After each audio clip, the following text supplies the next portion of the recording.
Imagine a place on Earth where time seems to stand still, a community that has resisted all outside contact for centuries. What secrets does North Sentinel Island hold, and what can we learn from a society that thrives in complete isolation? Forget everything you think you know about untouched civilizations. There exists an island shrouded in mystery, surrounded by coral reefs and silence, where a people have lived for tens of thousands of years untouched by modern civilization. This is North Sentinel Island, home to the Sentinelese, one of the last truly uncontacted tribes on Earth. Today, Humanity First takes you closer, not in distance, but in understanding, as we attempt to unveil the hidden secrets of the Sentinelese. First, we look at the unreachable shores. North Sentinel Island lies in the Bay of Bengal, part of India's Andaman and Nicobar Islands. Dense tropical forest covers its 60 square kilometers, fringed by sharp coral reefs that make landing nearly impossible. The Indian government has declared a 5 nautical-mile exclusion zone, a protective barrier ensuring no outsider approaches. For centuries, those who tried were met with the same message: arrows. From British explorers in the 1800s to fishermen who drifted too close, every attempt at contact has ended in retreat or tragedy. The Sentinelese are the guardians of their world, a people who have chosen to remain unknown. Now, we examine the history of encounters and retreats. The first recorded encounter dates back to the late 19th century when a British expedition led by Maurice Vidal Portman briefly captured several islanders, an act now seen as a grave violation. Those who were taken fell ill quickly, the survivors were returned, and the message was clear: stay away. In 1981, the ship Primrose ran aground on the island's reef. Stranded sailors watched from the deck as warriors with bows appeared on the beach, warning them to leave. 2 decades later came the 2004 Indian Ocean tsunami. When helicopters flew overhead to check on survivors, Sentinelese archers aimed their arrows skyward, proof that they had survived nature's fury and needed no help. Then, in 2018, came the tragic death of John Allen Chau, an American missionary who secretly entered the exclusion zone to preach Christianity. Within hours of stepping onto the beach, he was killed. His body was never recovered.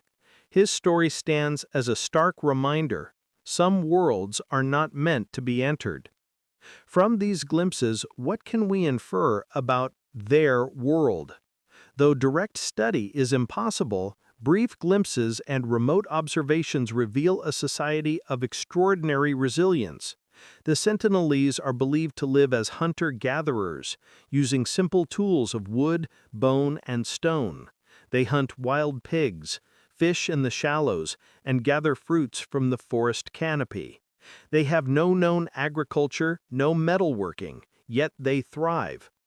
Anthropologists infer a tight-knit social structure built on cooperation, language, and oral tradition. Every movement seen from afar, the way they share food, the way they defend their shores, suggests unity, discipline, and an unbroken bond with their island home. This brings us to the ethical dilemma. The Sentinelese existence raises a profound question: should we ever make contact? For decades, scientists and ethicists have debated protection versus progress. Advocates for contact argue that isolation could leave the tribe vulnerable to disease or disaster. But history warns otherwise. Contact has destroyed more indigenous peoples than it has ever saved. The Indian government's policy today is simple and just: leave them alone. No boats may approach, no cameras may intrude, and no research may risk the tribe's safety. For outsiders, curiosity must yield to respect. For the Sentinelese, isolation is not loneliness, it is freedom. So, what are the lessons from isolation? What can the world learn from a people we may never meet? Perhaps that humanity is not measured by skyscrapers or smartphones, but by survival, community, and harmony with one's world. The Sentinelese have endured floods, storms, and centuries of change without losing who they are. They remind us that humanity has many paths, and not all are meant to cross. Their island stands as a living mirror reflecting what the modern world has forgotten: simplicity, unity, and the sacred right to be left alone. In closing, North Sentinel Island remains one of Earth's last mysteries, a small patch of green in a blue ocean, holding within it a story older than history itself. The Sentinelese teach us that not every secret is meant to be solved, and not every world is ours to enter. Some are meant only to be respected from afar. Thank you for joining Humanity First. Don't forget to like, share, and subscribe as we continue exploring the unseen corners of our planet, where humanity still whispers through the winds of mystery.